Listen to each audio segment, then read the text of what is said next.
Shalom Bapak Ibu Saudara yang kasih dalam Tuhan Yesus Kristus. Selamat datang di Sabda Bagi Anda bersama saya Pendeta Marshall Kanon.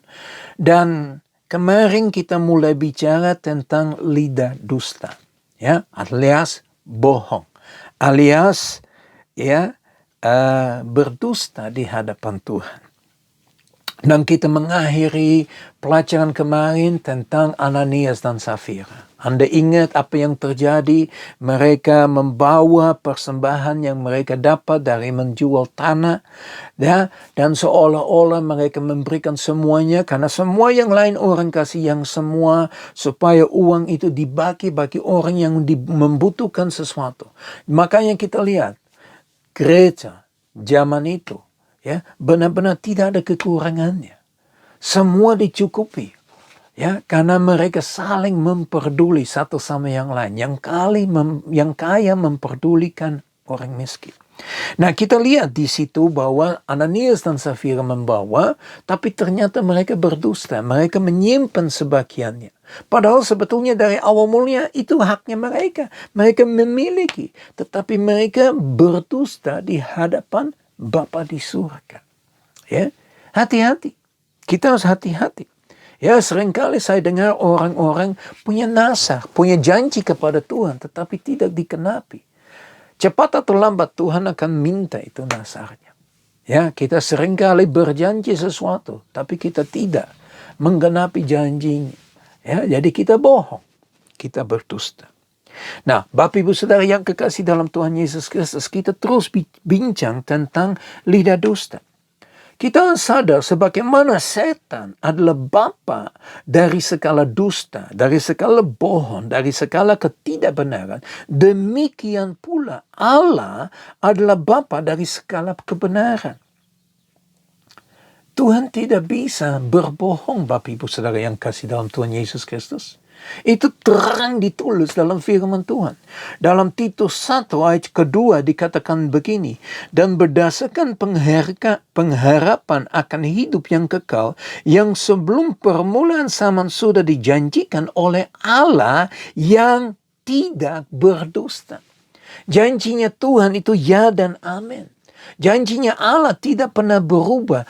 Apa yang dia janjikan pasti akan dikenapi. Ingat cerita.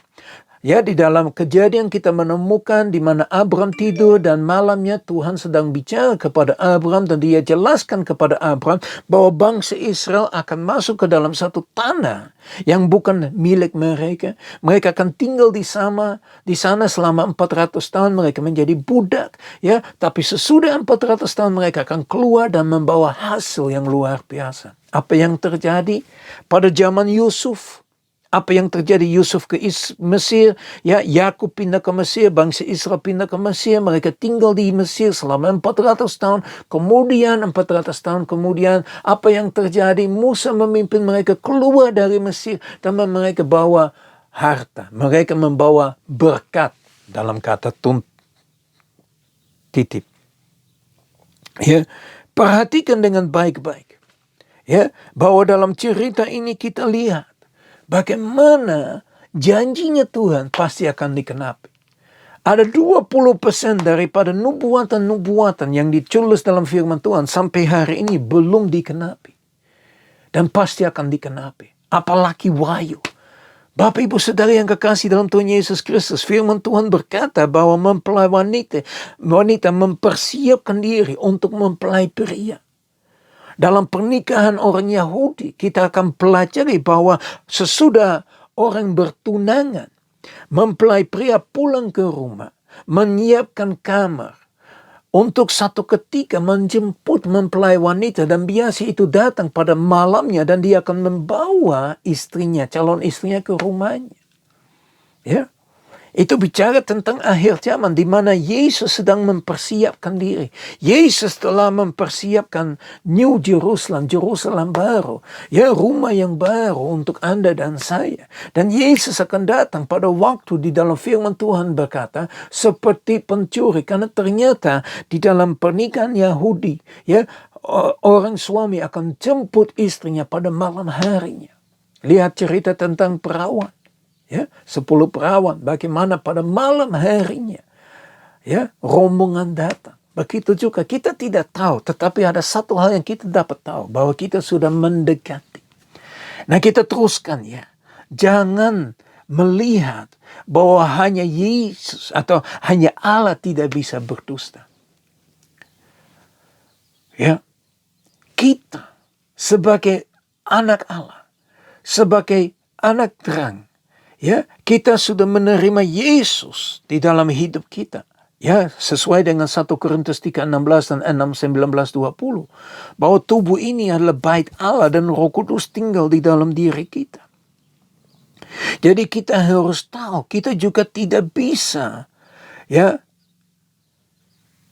kalau kita sudah memiliki Yesus, kita tidak bisa berdusta, kita tidak bisa berbohong.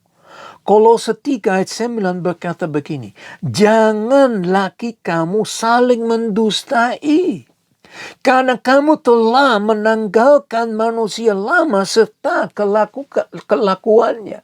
Ya, pada waktu kita terima Yesus sebagai Tuhan dan Juru Selamat, hidup yang lama sudah berlalu. Hidup yang penuh dusta sudah lalu. Hidup yang dusta itu harus disingkirkan, sudah dikeluarkan, karena kita memperoleh hidup yang baru di dalam Kristus Yesus. Dan kalau Kristus Yesus benar-benar menjadi center, menjadi intinya daripada kehidupan kita, kita tidak dapat berdusta. Karena Yesus adalah kebenaran. Yesus berkata di dalam Yohanes 14:6, akulah jalan, kebenaran, dan hidup. Dan karena ada kebenaran di dalam Yesus, kalau kita memiliki Yesus, tidak bisa ada dusta. Dusta dan kebenaran tidak akan menjadi satu. Seperti terang dan gelap tidak akan menjadi satu. Makanya Bapak Ibu Saudara yang kasih dalam Tuhan Yesus Kristus, sangat penting untuk kita menguji, untuk kita disadarkan, untuk kita merenungkan, mempelajari. Kita memiliki roh yang bisa membedakan yang mana benar, yang mana tidak benar. Kita harus menyelidiki. Dalam 1 Yohanes 4, ayat yang pertama dikatakan begini, saudara-saudaraku yang kekasih, janganlah percaya akan setiap roh, tetapi ujilah roh-roh itu, apakah mereka berasal dari Allah.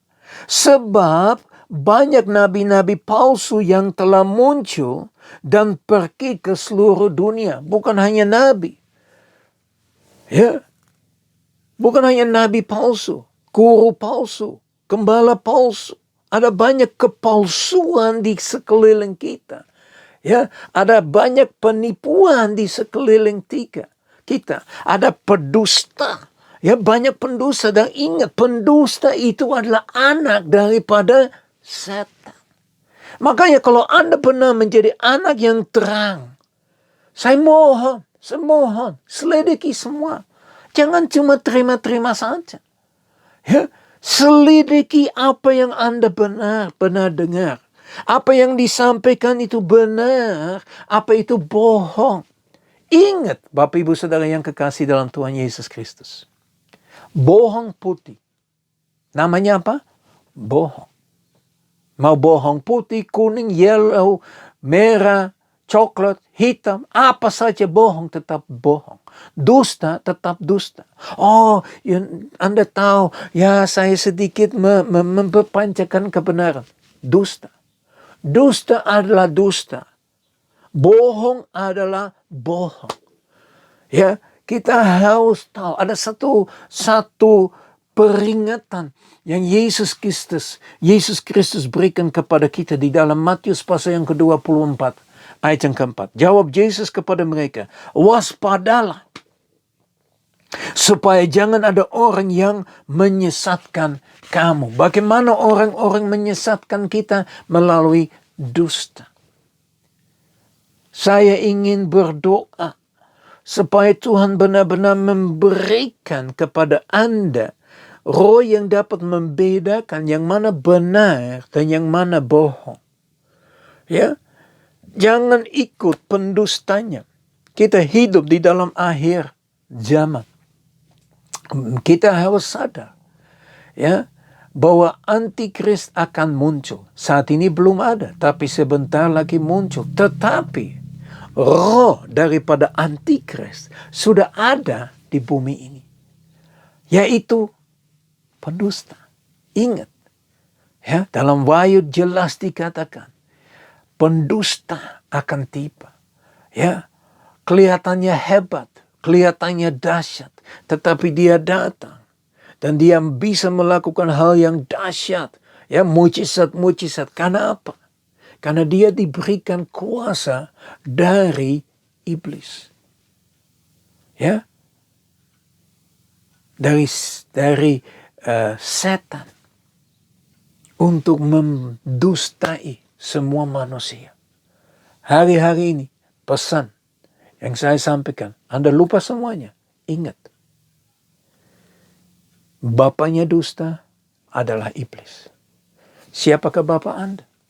Perhatikan apakah ada dusta di dalam hati Anda. Mari kita berdoa. Bapa kami yang di surga, kami datang kepada Kau, Tuhan. Tuhan, kami bersyukur atas peringatan yang Engkau berikan pada hari ini dan dalam minggu ini, Tuhan, tentang Engkau adalah Allah yang sangat-sangat mengasihi kita. Tetapi karena Engkau mengasihi kita, Engkau benci dosa. Dan hari ini Engkau tetap kasih kesempatan kepada kami untuk mengatasi dosa yang nama lidah dusta atau berdusta, atau menipu, atau bohong.